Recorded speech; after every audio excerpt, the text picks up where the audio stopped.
Прв разговор со гостинка во студиото 3 на Македонската телевизија. Ја најавуваме темата вака.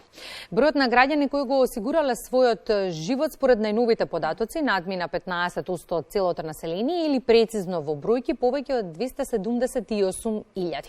Која е причината за пораст на трендот на осигурување, што најмногу се осигурува и колку осигурителните компании со политиките ја имаат довербата на граѓаните?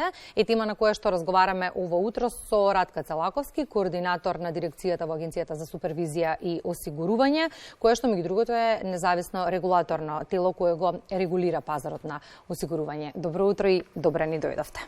Добро утро, благодарам за поканата. Навистина сум среќна затоа што на никој начин не ве воспоставуваме пракса на редовно гостување во вашата емисија и за поздрав е што ја препознавте потребата да се говори на оваа интересна и актуелна тема. Да, ова е актуелна тема и сметаме дека граѓаните треба да бидат информирани на време, токму затоа и ве повикавме во студиото 3 на МТВ. Ќе започнеме со статистиката која што неодамна асоциацијата ја презентираше, имено вкупните вложувања на граѓаните во животно осигурување во првите 6 месеци годинава надминало над 1 милиарда денари или во евра 17,3 милиони евра, и тоа според статистиките е за 17% повеќе од истиот период минатата година. Значи, до јуни се склучени над 34.000 договори за осигурување, што е 24,5% повеќе од лани. Која е причината за зголемувањето на трендот на осигурување? Да, значи, осигурувањето на живот е само еден сегмент во целото портфолио осигурително. При тоа ќе споменам дека неживотното осигурување зафаќа поголем удел со 83% учествува, додека животното осигурување со 17% учествува во вкупното портфолио. Во изминатиот период, значи, и двата сегмента бележат континуиран раст, што значи бруто полисираната премија на пазарот раста, а осигурувањето на живот расте со двоцифрена стапка на раст. Битно е тука да кажеме дека има различни видови на договори за осигурување на живот. Традиционално, оно што најповеќе е продавано во нашата земја, тоа е мешаното осигурување, односно осигурување во случај на смрт, односно доживување. И ова учествува со 50% на пазарот.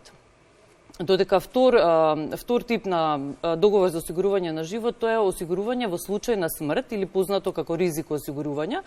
И ова осигуреникот добива надомест само во случај кога ќе се деси смртен случај.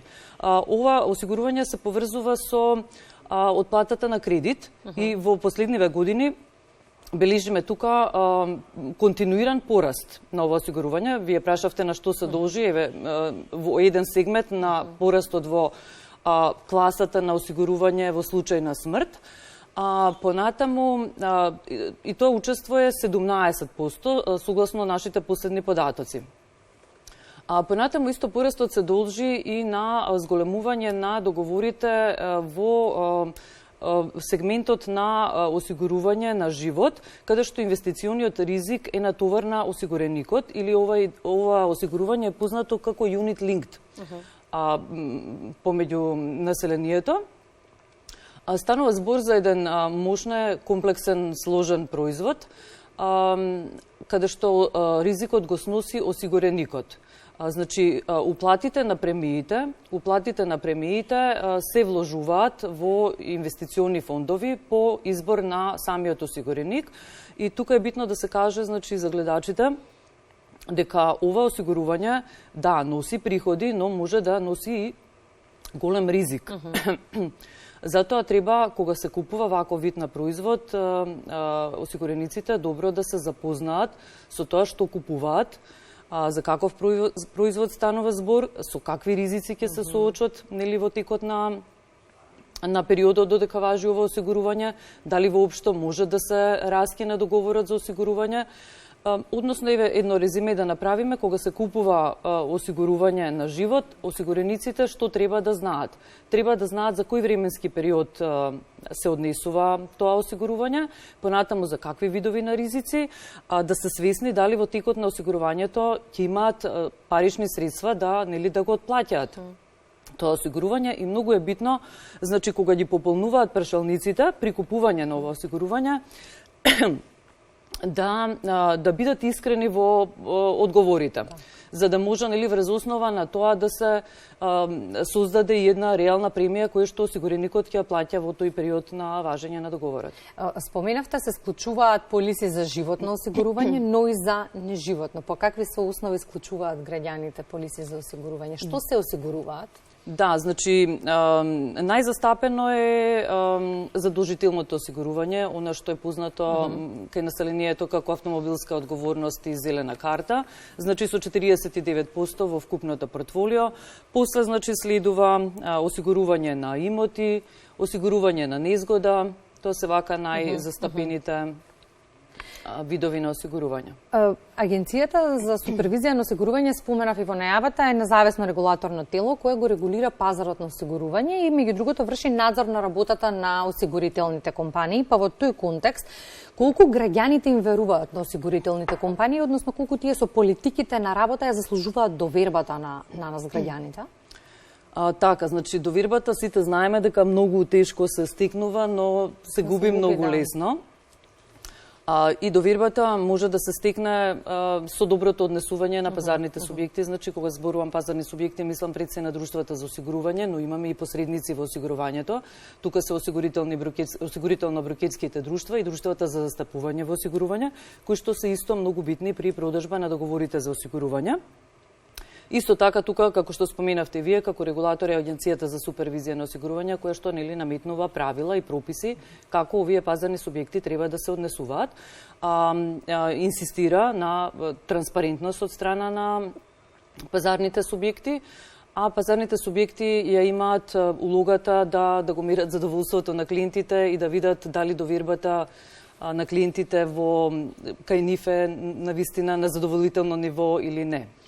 Се грижите и за заштитата на правата на осигурениците, па во тој контекст добивате ли преставки од нив, на што најмногу се однесуваат истите и кои се ингеренциите на асоциацијата доколку добиете преставка, како постапуваат? Така, значи јас го носам овој стикер од неодамна ни е креиран, не знам дали може да... Ке ми дозволите на мене, колегата ќе го тоа ни е како еден символ, важен во сегментот на постапување на представките. Така.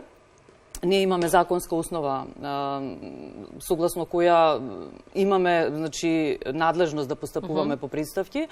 Да, осигурениците доставуваат представки до Агенцијата за супервизија на осигурување. Имаме посебни лица кои што постапуваат по представките и можам да кажам дека од година во година бројот на представки, значи, расте. Добро. Што е добро и за нас како агенција, затоа што на некој начин јавноста знае дека постои некое регулаторно тело каде што може да се обратат доколку не се задоволни од услугите кои што им се понудени од страна на пазарните субјекти во областа на осигурувањето, дали се тоа друштва за осигурување, осигурително-брокерски друштва или застапници во осигурување.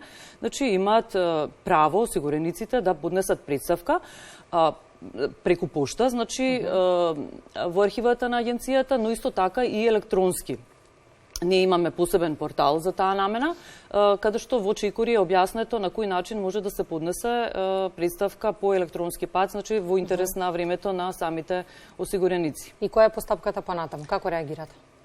Значи, статистиките се дека голем дел од представките, значи, позитивно се решаваат, значи, сме наишле на некои информации каде што требало да бидат, да речеме, исправени од друштвата за осигурување, па во комуникација со нив се дошло до сознание дека да, позитивно треба да се реши тој предмет на некој осигуреник, така да има успех. Тоа значи дека имате и добра соработка и комуникација со осигурителните компании? Има добра соработка и комуникација, да. Тие исто така се грижат да се транспарентни во своето работење, но секогаш, знаете, има повеќе простор за да бидеме подобри во работењето. Предонесувате за финансиска едукација на населението и во контекст на финансиската едукација, колку е важно нашето население да биде финансиски писмено и колку генерално, ова зборувам сега за вашиот впечаток, разбираме што подпишуваме кога станува збор за осигурителните полиси. Го почнавте на почетокот на разговорот, да, споминавте нешто, но сакам малку да го разберем. Да, значи финансиската писменост или едукација е исклучително важна. Тоа е пред се, значи, важна заради заштита на осигурениците и за понатамошен развој на пазарот на осигурување. Значи, ако имаме поедуцирани осигуреници, значи тие ќе знаат и каков производ да побараат, значи од каков тип на ризици да се заштитат. Каде да побараат помош, нели во случај ако се незадоволни од на начинот на кој што им е продаден производот или во текот на сервисирањето на производот. Согласно на последните истражувања во нашата земја, во 2018 година направено е значи една анкета за нивото на финансиска писменост кај возрастното население. Во поени ќе кажам според методологијата значи на меѓународната мрежа за финансиска едукација каде што Македонија и членува преку координацијското тело во една ваша емисија исто говоревме, има координацијско тело за финансиска едукација во кое што членуваат представници од сите регулаторни тела на пазарот на финансискиот пазар. Значи, оваа методологија беше користена преку ОЕЦД. Податокот е дека во Македонија писменоста е на ниво 11,9 поени, наспроти поените во развиените земји 12,39. Значи, ние се уште имаме, блиску сме со земјите во регионот, но сепак има простор за подигнување на нивото на писменост и кај возрастното население и кај младата популација. И во контекст на финансиската писменост, кои се најважните прашања кои што еден граѓанин или осигуреник потенцијален треба да му ги постави на агентот пред да го склучи договорот? Што треба да знаеме пред да се подпишеме на полисата? Така, значи финансиската писменост тоа всушност значи осигуреникот, односно граѓанинот да се стекне со вештини какви финансиски производи има, еве конкретно ние зборуваме за осигурувањето, значи кој осигурителен производ на него му одговара за неговите потреби, од што сака, од кој тип на ризици да се осигура. Значи тој треба со вработениот во друштвото за осигурување или ако купува преку брокер или застапник, значи да поставува многу прашања за начинот на плаќање на премијата, така? Не случајно се извинувам што ве прекинувам, многу често граѓаните сметаат дека многу повеќе имаат во полисата од она што навистина е предвидено, па откако ќе се случи да се активира истата дознаваат дека и не било така. Така, значи во контекст на ова треба внимателно да се читаат, тоа се викаат услови на осигурување. Со купување на договорот за осигурување, друштвата за осигурување имаат обврска да ги дадат и така наречените услови за осигурување, значи тоа е како една, да речеме, мала брошура, каде што све опишано внатре за видот на производот, за ризиците, за начинот на плаќање, што во случај на раскинување на договорот, во кои рокови треба да се плаќа, на кој начин се поднесува представка. Дури во самите услови треба да бидат информирани осигурениците дека имаат право да поднесат представка до Агенцијата за супервизија на осигурување како регулатор. Тоа е уврска на друштвата да им го кажат на осигурениците. Ако го земеме бројот, иако може би до крајот на годината ќе има известна корекција на бројките, но со оваа со која што располагаме сега, дека има пораст на трендот на осигурување, дали тоа значи дека и граѓаните им веруваат на осигурителните компании и дека се задоволни од полисите кои ги исклучуваат? Веројатно тоа е потврдено. Значи да, свесноста на граѓаните се крива. Има простор за уште да работиме, рековме, довербата да се стекнува повеќе, затоа е тука агенцијата, значи ние работиме на интензивно на тоа дека пазарните субјекти мора да се многу транспарентни кон осигурениците, затоа што на некој начин и иницијативите доаѓаат од осигурениците за видовите на производи. Значи, друштвата за осигурување треба од тука да ја црпат и енергијата за креирање на нови производи, затоа што осигуреникот е важен и неговите потреби. Осигурувањето треба да ги задоволи потребите на осигуреникот, значи да се продаваат производи кои што ќе бидат добри за секоја индивидуа.